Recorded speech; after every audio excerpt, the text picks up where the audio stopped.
Okay, I think we're rolling. Hey everyone, we're back. It's another Tuesday and another day of India and stuff.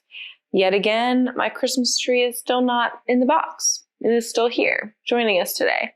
And we're in my cozy living room again. Hopefully, one of the sweet cats joins me. So today is a follow-up of the last episode I did about trends and things that are trendy that I'm not a huge fan of. But today's episode is on trends that I loved when they started and still love to this day, which is kind of a fun one because I went back in time a little bit too to some things that I saw growing up that I still like. And we're just going to kind of dive into things. It's both fashion and lifestyle with some fun wild cards in there as well. I'm trying to think of anything fun going on in my life I could share right now to add some more and stuff to the stuff. I think so far I'm watching Ugly Betty right now, which is kind of fun. I've never seen it before, but basically I do the 12-3-30 workout on the treadmill when I go to the gym because I really hate going to the gym. And I'm like, well, if I'm watching a little show, it's not so bad. So I've been going and putting on something, on my phone while I'm walking. And for the first couple weeks, I was finishing up Selling OC, which is the spin-off version of Selling Sunset, because to me, I'm visually motivated. So I'm like, look at these very fit women walking around in their cute little outfits. That is motivating, And so I was watching it and I was telling Ian, I was like, it's kind of motivating. I love California. I love the LA area. It's fun to look at all these cool houses, but also these girls have funky fashion and they're kind of crazy. We all know that. But I was like, all right, cool. They all look fit. Some of them, maybe need to loosen up the reins a little bit on their diets and stuff, but that's not really my place to say that. Anyway, this is my podcast. I guess I can say whatever. But yeah, I find it motivating. So I'm watching it. And then I run out of episodes and I'm like, I don't want to re-watch Selling Sunset if I've already seen it. So let me just find the next show. And the next thing that popped up on Netflix as a suggested show was Ugly Betty. And I was like, okay. I just noticed instantly my motivation to work out. I was like, Ugly Betty.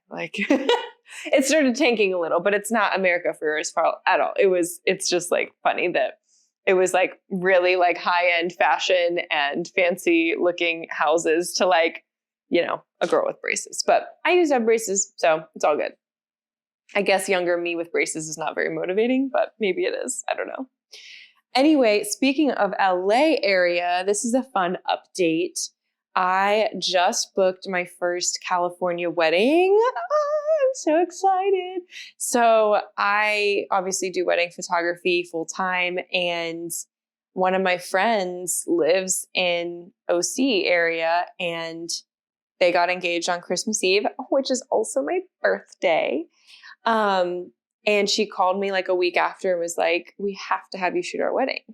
And I was like, yes, I'm completely in, 110%. What day are you looking at? And she told me the date and I was like, I'm already booked. And I was already booked for not just one wedding, but a wedding the next day as well in Ohio. So 2 weddings back to back in Ohio.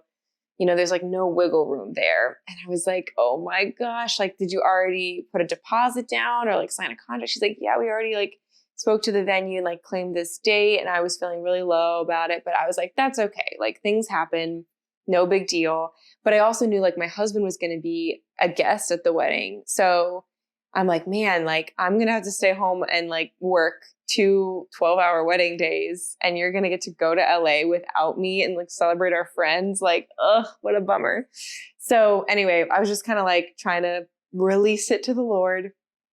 And then the next morning she texted me and was like, hey, I talked to my fiance. I talked to the wedding venue. We're going to move our wedding date so that you can come shoot the wedding. Excuse me? I'm sorry. What? I've never had somebody, I've had people kind of, rethink their wedding date or, make something work, but I've never had somebody across the country go to the same level of we're making sure that it's you that's going to shoot our wedding day and be there. And I just felt so loved by that, so honored by that. So I get to shoot my very first California wedding later this year, and I'm so excited. It's honestly a miracle that it even worked out, because I have that wedding's taking place in September, and I have 7 weddings in September total, like including that one. And that one's in LA. So the other 6 are in Ohio. So 7 weddings in, 2 states. Actually, there's a Kentucky one in there too. So 7 weddings, 3 states in 4.5 weeks. September is going to kick my booty. So we're praying for me for that. Anyway, this was a very long intro, but let's hop into today's theme on trends that I loved and still love.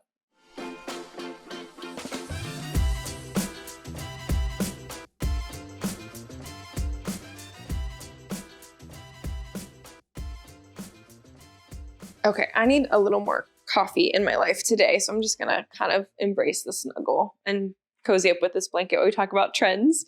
Okay, so one of the trends that I loved when it started happening and still love, but even more so, green interiors. So I would say that when I first saw the IKEA green kitchen in their showroom, I was like, oh, that's so cool, that's quirky and unique and different. And now that I look at that green interior, I'm like, it's fine, but the specific shade of green that they were using was like almost emerald green with like the big gold knobs. And now I'm like, I like the more refined kind of green interiors with brass or copper, or just kind of more of a subtle appeal. We have a green room in our house. We have 2 actually. I painted the den green when we kind of first moved in. It's such a huge room that I was like, you can paint it a dark color and shrink it and we'll still feel completely like cozy in here. We love the dark academia. We want our house to look like basically Hogwarts mixed with like a modern cottage. I don't know how else to explain it. Like not quite the grandpa core vibe, but more, I don't know, boho meets Hogwarts fantasy meets academia. I don't know. I don't know a good way to describe our style. It's eclectic. It's us. And we want it to feel, just like cozy, but fresh at the same time. So anyway, love our green room. I really like the shade that we chose for that room. And I kind of was working on a built-in bookshelf situation that's like 90% done. But I just kind of gave up after that summer. So I need to rejudge that. But yeah, and then we have a different room. We have 2 guest bedrooms. And so one of them I kind of turned into like a closet situation because we don't really have like a big closet. So it's kind of like my closet room, but we also put an extra bed in there for when we have multiple guests. And that I also painted a lighter version of the green that is in our den. And I still need to finish that one too. Man, I'm just realizing I'm not great at like completing projects. But the ceiling needs something. And I was thinking of wallpapering the ceiling, but the price quotes I've been getting for that, astronomical, like $500 to $800 on wallpaper for the ceiling. I was like, absolutely not. I refuse. So I'm trying to get a brand to sponsor that. So if you're listening and you're a brand of wallpaper, would love some peel and stick wallpaper to do. It's not a huge room at all. But I just need you to not be charging like $45 a square foot.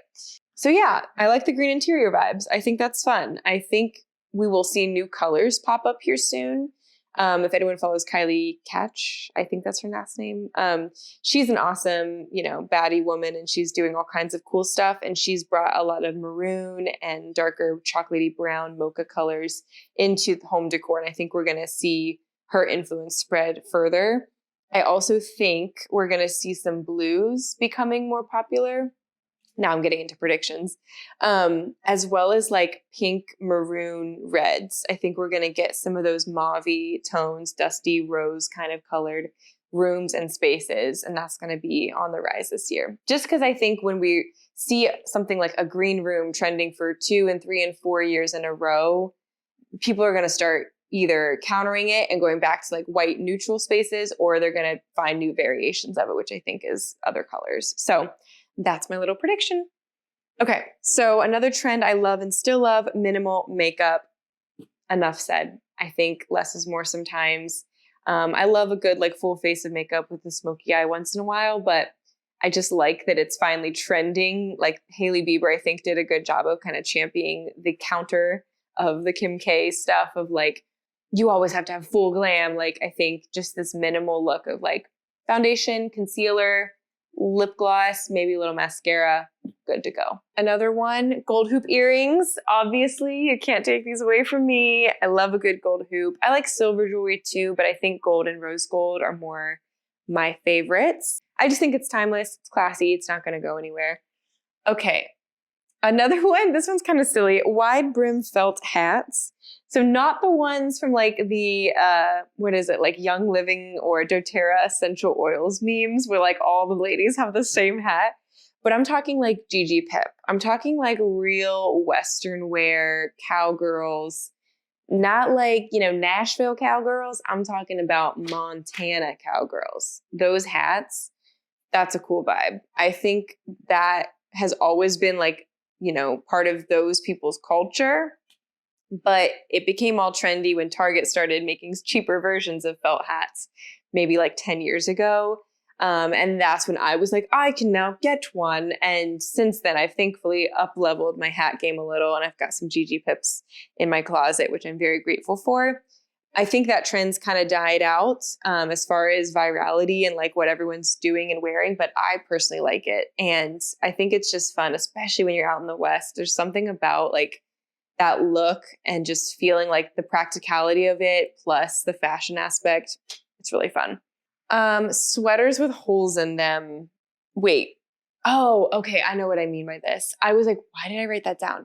I don't like cutout sweaters, like the ones that are like, they're like the shoulders are showing or there's like a weird cutout in the front. I do like layering sweaters and making those shapes and holes yourself. I also, when I wrote this, I meant those like gappy or loosely assembled like knit sweaters. I have a good example on my Instagram, but the ones you kind of like could toss over your bathing suit and wear as a cover up on the beach, but also still feel like breezy. Like you could like hop on a boat, be all nautical, but then like wear it to dinner with a little like slip underneath and be all naughty cool. Okay, I had to make that joke. Anyway, I like those sweaters. I think that's kind of fun. I do think they were trending a lot this year with some bigger, like fancier brands. And then, of course, it's January and I was just at Target. They already have swimsuits out and I saw one of them as a top and as a bottom set and then a full dress. And I was like, okay, that's ridiculous that you guys already have this out, but I see that you're hopping on the trend. Kudos. Another one I love and still love, cutout dresses. I think those are super cute. When it's the right kind of cutout, I think I like the, you know, little side showing and like open back. I always love a good open back. My wedding dress was open back. I think it's so elegant. And personally, my lower back is my best feature. It's so good. So anytime you can show that off. I also think it's just so like subtly classy while being very like sexy. Like it's not overtly sexy. It's just like tasteful, beautiful. It's like little open back. Okay. Lilac and light purple. I feel like these colors started trending maybe 2 years ago. I think it was the Pantone color of the year. And that usually does help kind of usher in some new fashion trends or just kind of things you see in culture. And I really enjoyed it when it came out, but I didn't know how to like integrate it very well into my life. So I was like, oh, look, lilac, fun. But now I'm trying to like shop for more of those colors, add those colors into like the nail color that I do, or just kind of find little ways to like make things pop. I think my office even, I have like a painting that I made with like pinks and purples in it, which is very different for a neutral girly like me. On the flip side, I love neutral interiors and I still am on board with them. You can obviously tell by some of our house. I mean neutral in the way of like clean and I don't know, minimal objects sometimes. I think neutral, we always just think of like beige and like the colors, which I do still love those colors. But I also like adding some pops, like not just your plain white IKEA room with some rattan furniture, but I like things that are still like clean, but they could have color in them, or neutral to the eye, or like the shapes that you're seeing are all like organic and elegant, but it still feels crisp. Okay. Another one, trends that I love and still love. I still love what words? Gender parties. Real words. Gender reveal parties. There we go. Gender parties. That would be so stupid to get canceled for saying gender parties. I don't think I've ever been to one, but I do like the idea of like any extra excuse to celebrate. Like, why not? You know, if you tie it into the baby shower, that makes the most sense, I think. But if you just have like your close friends and family over and you just like, you know, did a little thing, like make a little home movie and then show it at the end, or make a little blueberry pie or a strawberry pie, like cut it open. I don't know. There's so many cute, tasteful ways of doing it. That's not like, I'm going to take my gun and shoot this pumpkin open in whatever color the guts of the pumpkin are. Like, I don't know. There's just like, some people take it like way too crazy, but I think it's exciting. I think it's fun to watch the parents' reactions to like, you know, which gender their child is. So I think it's fun. Keep it going. Okay. Trends I love and still love. This one's for the boys. I like when guys show ankle. That is what I like. I've told this to Ian before because he used to work for Judah Smith in the church home in LA. And Judah, we always like see his little videos. He's always like showing a little ankle. And I'm like, that just like for some reason, it's classy to me. It's cool. It's like, ooh, are you wearing a sock? Are your feet really sweaty? I'm not sure.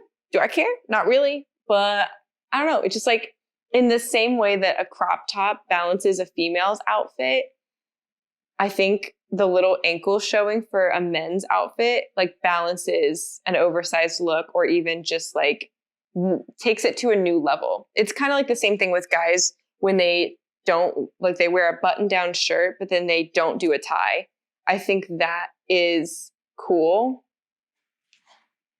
I think that's a cool look. Okay, camera's about to die. Here we go. Jumping into the last one's rapid speed. Another trend I love and still love, maxi skirts and long skirts with patterns specifically. I think that's really, really pretty. Taylor Swift. I know 2023 was the year of Taylor, but I personally think it's great. I've always respected her music. I've never been like a huge, huge Swiftie, but I think watching all these women, girls, and young girls especially fall in love with her again, like, I just think it's really cute. So I'm a fan of Taylor Swift. I'm down that she's still trending and I am here for it.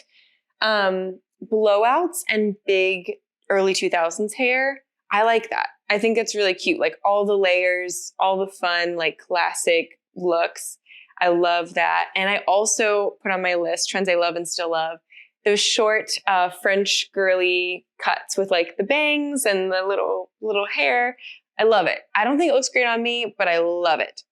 Okay, we're running out of time. Okay, the last one, trends I love and still love, sourdough. So it definitely depends if you've fallen into the crunchy granola mom TikTok or Instagram side, but I love that people are making things at home. I love that people are doing things like sourdough and this like ancient process of making bread or using ancient grain to like make healthier food that's easier to digest. And I started making sourdough about a month ago, and so far I have no regrets and I love it. All right, guys, thank you so much for listening. If you have any of those trends that I mentioned that you also love, let me know. What do we have in common? I think that'd be so fun to talk trends with you. So drop a comment, make sure that you're following and subscribe to all the pages. You guys know what to do. I'm gonna go take a nap. This has been a great episode. Thanks for joining, and we'll see you guys next Tuesday. Bye. All right, I'm gonna go to bed early. Good night.